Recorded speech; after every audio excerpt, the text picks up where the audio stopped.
students who have gone from state schools to the Ivy League, or vice versa. What was the most jarring difference? My wife did her undergrad at an Ivy and then a pretty good state school for law school. Her answer: the amount of content you are expected to learn on your own outside of class. Lectures at her Ivy school were essentially in-depth extensions of the basic concepts the students were expected to grasp on their own from their reading. Those basic concepts are covered much more thoroughly at other schools. Here's a music student perspective. Undergrad at Peabody Conservatory, not Ivy League but a major music school. Masters at University of Kansas. Artist diploma. Postgraduate study, 2 years of full-time school, at Yale School of Music. Now I'm teaching percussion at Western Connecticut State University. I think the biggest difference between the state school, KU, and the Ivy League, Yale, from a strictly music school perspective, is the overall purpose exerted from the candidates. I heard some fantastic players at KU, but I didn't always get the sense that they knew what they were working towards, or why they were doing it. At Yale, almost everybody I worked with had this fantastic, almost juggernaut-like sense of determination. They weren't just learning their instrument, they were going to change the world with it. Looking back, I really think a lot of the players I went to KU with could have gone on to become really great musicians. I did notice that they didn't seem to take risks, or reach out to opportunities they might now grasp. A lot of them tended to play it safe, stick to what they knew they could get, and be satisfied with that. Now that I'm teaching to WestCon, I don't want to be a teacher who encourages their students to not take risks. It may not be possible for everyone to realize their dreams, but the drive created from the determination is a powerful force. Recruiters. Even if the academics are similar to lower rank schools, the prestige got my school recruiters and opportunities. This seems like it would be very key. It's difficult to make a resume stand out with a degree from the same decent sort of school that everyone else also went to.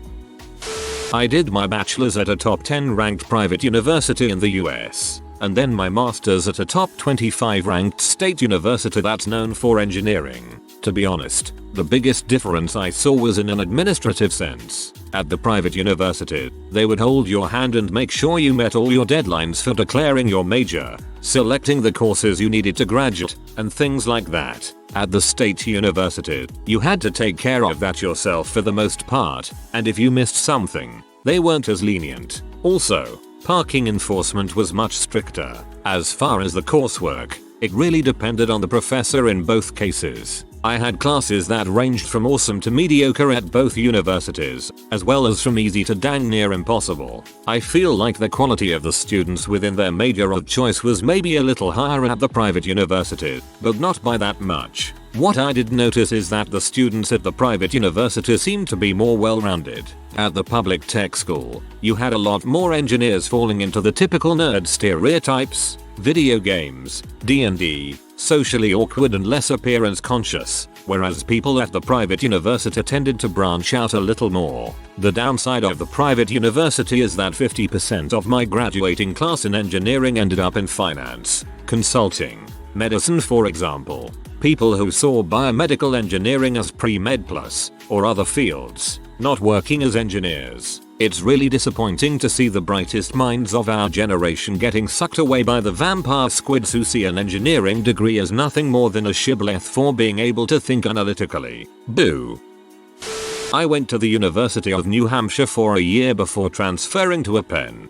Biggest difference is by far the people. All of the differences in homework and course difficulty are because on average your peers are operating at a higher level at an Ivy League school. This means that people are more likely to have casual intellectual conversations, have academically geared hobbies, and overall have a greater appreciation for intellect. That's not to say that there aren't smart people at state schools, but on average the people at Ivies are smarter. They also are more driven, and partying acts more as a stress relief than a default activity. You'll see a student on a Tuesday pulling an all-nighter and then 2 days later being blackout drunk at a bar. The level of competition with those around you is insane because of this as well. People are generally friendly, but everyone is competing to get to the next level, whether it be grad school or the best jobs after graduation.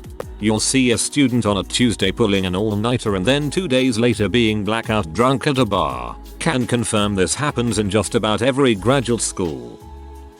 Each offered me a chance to work insanely hard, and each was staffed with people who knew more than I did about the subject matter and were very anxious to help me learn. The most jarring difference was the tuition. Almost all of the Ivies offer 100% financial aid though, and many of them are no loan. Harvard, Princeton, and Penn come to mind. I pay less at an Ivy than I would have at any of my state schools. I took a couple classes at my local community college and they require, I'll just say bluntly, a lot less intellectual thought when it comes to assignments. There is a huge difference between average state schools and community colleges also. Not nearly as large as MIT, but still a very big difference. I transferred to an Ivy from Georgia Tech. Honestly, the material in the classes at Tech was just as difficult, sometimes more difficult. At my Ivy the competition is a lot more intense because there are more kids who are just basically geniuses. The professors are more impressive, and there are lots of Louis Vuitton purses floating around. Other than the price tag and how stupidly impressed most people are with the Ivy League label, there weren't too many differences. Although it's not like Tech is a community college or anything, it's a very good school. If you were in engineering, chances are Georgia Tech is just as good, if not better. The arrogance and the hand-holding. The grad students were so condescending when I told them I'd done undergrad at a state school. Oh, you went to Statu? Well, if you need any help, etc. The funny thing was my coursework was actually more challenging at the state school. At the private one, the professors went into painstaking detail about relatively simple concepts, and we spent days debating topics when we could have been covering something new. I swear I don't know anyone who made less than a B in most of my classes. The grade inflation was ridiculous. Whereas at Statu the professors covered lots of ground very quickly, and if you couldn't keep up, too bad. No pity B for you. Retake when you're ready. It's interesting that so many of the commenters here seem to have had the reverse experience. I definitely learned more at the state school. That's funny. I never saw that attitude about people from state schools. I think the attitude was, if you managed to get in from a lesser school, you must have really been a badass.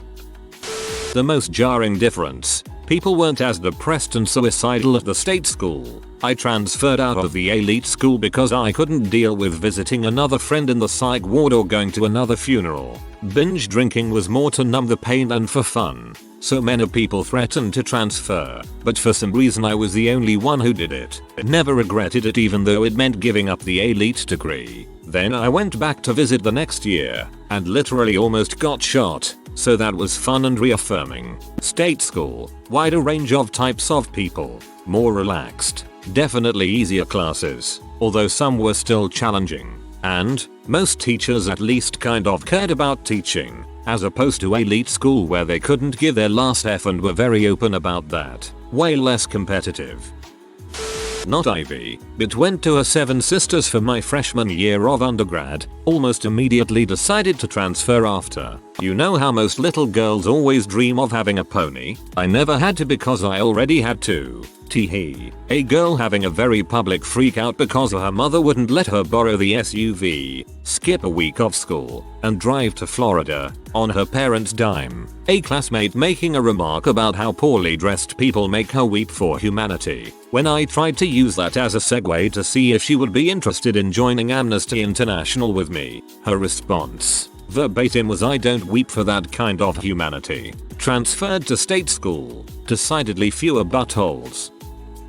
So I was a STEM major at a state school in flyover country and then went to big name law school. Undergrad was far and away more difficult, but I'm not sure how much of that was just the field of study or how much was the school itself. The most jarring thing was that at the state school all my friends actually managed to have a social life, difficult classes notwithstanding, whereas at law school I'm pretty certain half the student body never left the library. If I ever decide to quit being an attorney and go back to school, I'm not picking an Ivy, just personal opinion. No hate towards my East Coast friends. A. Quality of education matters less than recruiting opportunities. Imo. State school for undergrad, Ivy League for grad, and while they were mostly similar, there was certainly a subset of the student population at the Ivy that was the stereotype you would expect. Completely entitled, self-absorbed, and totally clueless about how the real world works. Luckily they were the minority, but there were enough to make you constantly aware of it. Oh, and of course what everyone else is saying, that tuition bill. Although not technically an Ivy, I received an undergrad from a state school and then got my master's at one of the little Ivies. To be honest, I noticed no marked change in the academics, teaching, or assignments. There was certainly nothing that would make me go, wow, that's $30,000 better. In my opinion, a college's value has more to do with your mindset and your effort than anything else. I've always believed that kids who party their butt off at a state school have about the same experience as those who do the same at an expensive private institution. Maybe at an Ivy the student body is more well off and the parties are better and fewer people have to work part-time jobs, but that was about it. I also don't agree with the assumption of the question that the difference has to be jarring. My opinion is that the recruiting opportunities are worth the extra $30K. Personally, coming from a big state school and currently in a PhD program at an Ivy League, the most shocking thing to me, the students here aren't really that much different than the ones from my old school. I thought everyone would be stuck up, with their rich parents and trust funds, but they are really just students who care a little more and party a little less, although the parties here are still good. I guess the real biggest difference is that everyone at the Ivy League almost knows that they have been set up for success by attending here, while the people in the state school know they have to fight a little harder for jobs after graduation. So there is a bit more nervousness and anxiety for the older undergraduates there. Best comment of the thread. State school to Ivy here. I made lifelong friends and had beautiful experiences at my state school. The Ivy League is filled with a disproportionate number of pretentious, sense of entitlement having C. I went to a community college, a relatively good one, then transferred into an Ivy. The best story I have there is that I started the first half of a year-long biology course at the Combe College, then finished the second half at the Ivy League. They even used the same exact textbook. The difference was astounding. In Combe College I just had to show up, memorize the terms at the end of each chapter and regurgitate them during exams. Like someone else on this thread said, it was taught to the lowest common denominator. But at the Ivy League, whoa, I had to deeply read the textbook and really understand it. We weren't tested on what we memorized, we were quizzed on what we brought to lab sections, and during big exams we had to really be able to connect disparate concepts and figure things out, like analysis, even in biology. Thank you for the excuse for a humble brag. I worked my butt off coming back to school later and I am really proud of it. The professors at the state school I went to were far more interested in my scholarly progress than the majority of the professors I had at the Ivy I went to. I didn't quite go state school to Ivy League, but I did go from a rank 90-100 state school to a top 15 ranked school for computer science, UCR to UCLA. No real profound differences, but the obvious. 1. Curves are so ridiculously easy at UCR compared to UCLA. I had a multivariable calc class at UCR that I went to once and did no homework, literally once. Crammed before the day of the test and pulled an A. I'm not a genius, and putting in one really hard day of studying was enough to beat curves at UCR. Left UCR with a 3.96. At UCLA, some classes I worked really hard in I got less than a B. 2. Student backgrounds were notably different. This could just be case specific for UCR UCLA, but most people from UCR came from low income backgrounds and went to public high schools. A great portion of UCLA came from wealthier families and went to private high schools. 3. Again, could be case specific, but UCLA students were way more involved in school and extracurriculars than UCR students. 4. TAs held your hand way more at UCR. 5. Career fair events. Ridiculous difference between the two schools. UCLA has every single great tech company you might want to work at from around the world. UCR had a handful of local companies. At UCLA, getting a job at Google, Facebook, Microsoft is pretty much the norm for good students. At UCR, it was pretty rare that anyone worked at the top tech companies like this. I knew 1 or 2 people at UCR that did, but they were definitely by far the exception. Went from a state school to a near Ivy. I'm new into it, but so far the differences are mostly in the peers and the grading. The peers, smarter, way smarter. You start to say something and then you think, what if I sound dumb, and you don't. The grading. They actually read it carefully and comment on it. No easy A's maybe, but they're watching. I can really feel the difference. People are saying it's just the tuition, but that's not true. It's challenging. You have to prove yourself, but you don't want to be one more person proving themselves. Everyone is cultured like you wouldn't believe. Been all over the world. The trivia night at the pub asks questions about operas and medieval saints and modal verbs. It's a whole new level. I spy another UChicago student. I really hope someone will see this comment since I am commenting so late, but I believe I have enough experience to adequately compare the undergraduate life at both a state school and in the Ivy League. After completing my freshman year at a state school, I transferred into the Ivy League, and I can safely say that it is the best decision I have ever made. The biggest difference, and in my opinion the best reason to attend the Ivy League, is the student body. At my state school, I would spend an overwhelming majority of my time hanging out with my friends, drinking, partying, and doing things that have provided me with great memories. But when I started to attend the Ivy League, I quickly found out that with the right attitude I can still do similar social activities and engage in discussions outside of the classroom that engage my thoughts, beliefs, and lessons. I wouldn't say that the friends I have made at the Ivy League are better, but rather different. I can still party and have a great time on the weekends, but by the same token, we can all discuss politics, current events, and campus controversies with ease, respect, and a mutual understanding that we have sufficient understanding of the topic to speak well on an issue. I do miss the state school atmosphere, the tailgating, laid-back student body, and relaxed atmosphere, but I think transferring to the Ivy League in the long run has provided me with the best opportunity to make the best version of myself. Ivy League student here who took a year off and took some classes at a very good state school. The main difference was the content of each class. Yes, both schools may use the same textbook, but at the Ivy League school, you were expected to know the basic principles of a lot more content before the lecture even began. We would cover a few chapters at each lecture, but usually the professor would add their own information to the lecture, which was supplemented by the textbook. Read about the different parts of the brain and memorize their basic functions. Then at lecture the professor would delve into neural networks, assuming that you can make the leap from memorization to application. Exams were intellectually challenging. We were not asked to recite dates, terms, or events, like at the state school. We were asked to analyze, compare and apply concepts and ideas. My time at the state school made me really appreciate my good memory because I never had to study. My good memory, while helpful, only got me a C on an exam at the Ivy League school, because if I didn't grasp the actual concept I couldn't answer the actual question.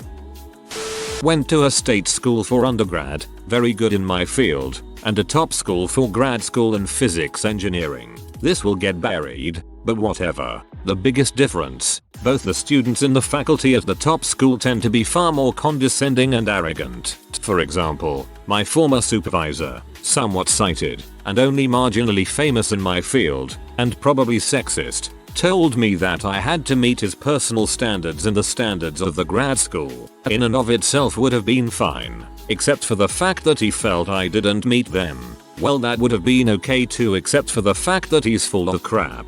He should not been so condescending when I performed at the exact same level at my state school, and my supervisors there, members of the National Academy of Sciences, super famous and highly cited, thought I was really good and did a superb job. It's kind of garbage when subpar researchers don't think you are doing a good job, and the really top researchers think you are doing well. Created an account so I can answer this one. I went to a large, very popular state school for undergrad. I then did graduate school at Harvard. Within the walls of the two schools, there was basically no difference between the two. There were instructors who I thought were great, others not so much. I had classmates who I thought were brilliant, others who I thought were idiots. My friends at both schools partied equally as hard, and I feel like the education I received at both were at roughly the same level. But probably the main difference I noticed was the level of motivation of the students at Harvard. Back in undergrad I felt like one of the few who were constantly motivated to put in maximum effort when it came to school. At Harvard, everyone was like this. I went from top of the class to being just another straight A student, a dime a dozen at Harvard. While this may be discouraging to some, I actually saw it as a benefit, as being surrounded by such motivated people pushed you to work that much harder. Went to an Ivy and took a couple of classes from a state school. People were nerdier at the Ivy, which is something I prefer. I put a little bit of effort in classes at the state school and was top of the class. I put absolutely everything I had into certain classes at the Ivy and struggled to be better than average. State school to law school. Seeing students in the first couple of weeks of law school with Greek fraternity t-shirts. The shirts disappeared pretty quickly after that. Going from state school, U of Texas, to Ivy League law school, Harvard, was how weirdly insecure and complacent so people were. Then it hit me that pleasing authority figures must be a prevalent skill set for my classmates. For example, many people seemed abnormally terrified that they'd get a B, having never had a B their whole lives. I'd had 5 C's in college, so it scared me less. Of course, most people with 5 C's probably didn't get in, even after acing the LSAT. In college, I had read a novella named The Personal Success of First Lieutenant Peter Rosillo. The theme of the book was that soldiers who had been Ivy League students were more likely to commit war crimes than other soldiers, because they are simply more likely to do what they're told to do. The book made much more sense to me after my first year of law school. Very good book. The writer, Paul Woodruff, was a philosophy professor of mine who had received an air medal with valor in Vietnam, then returned to finish his PhD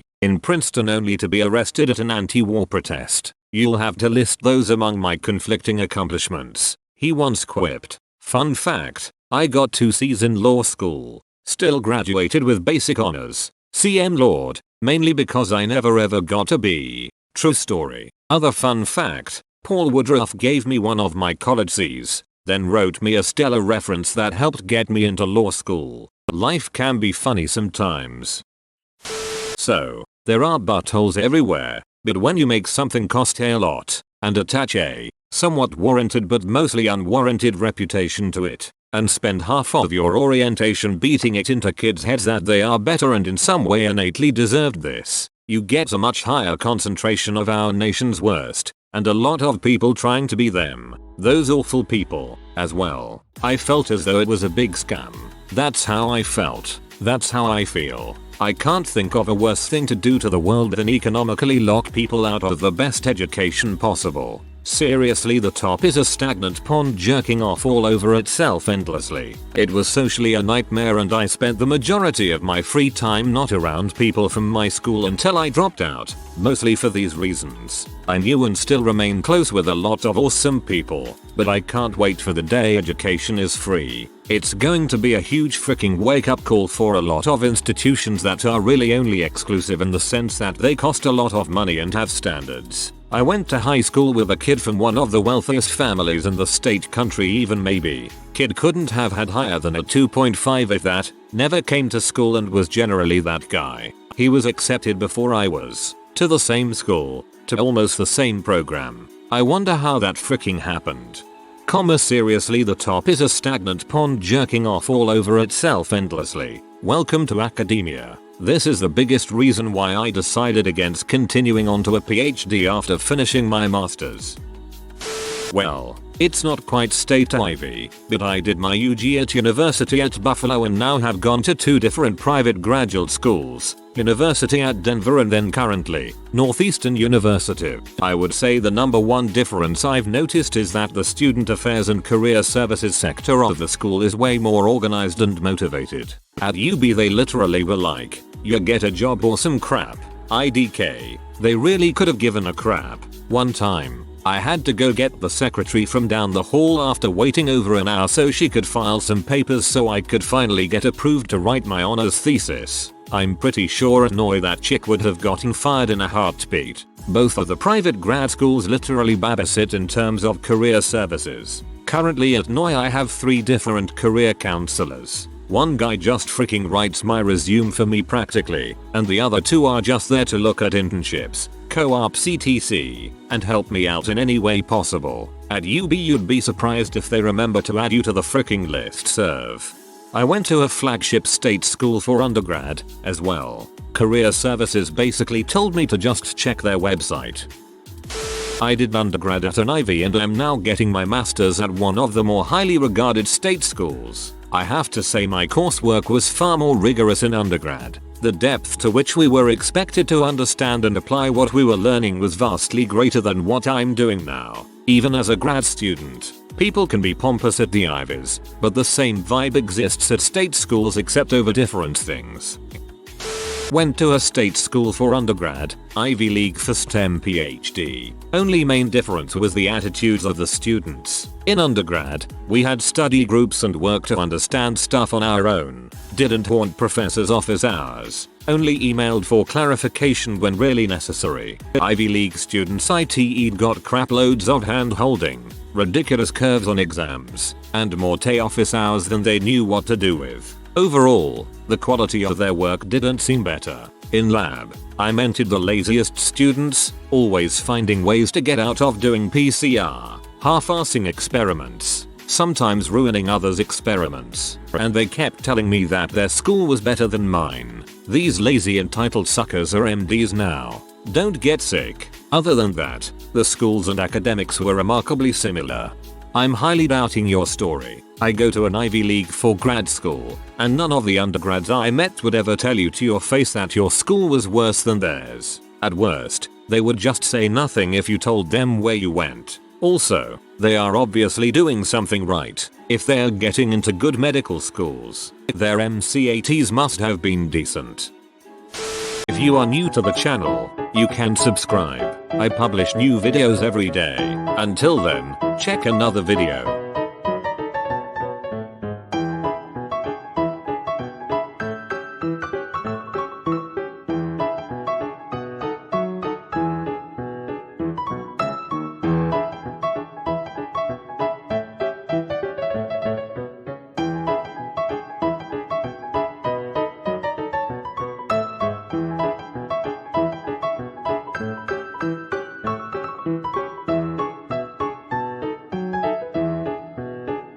Bye for now.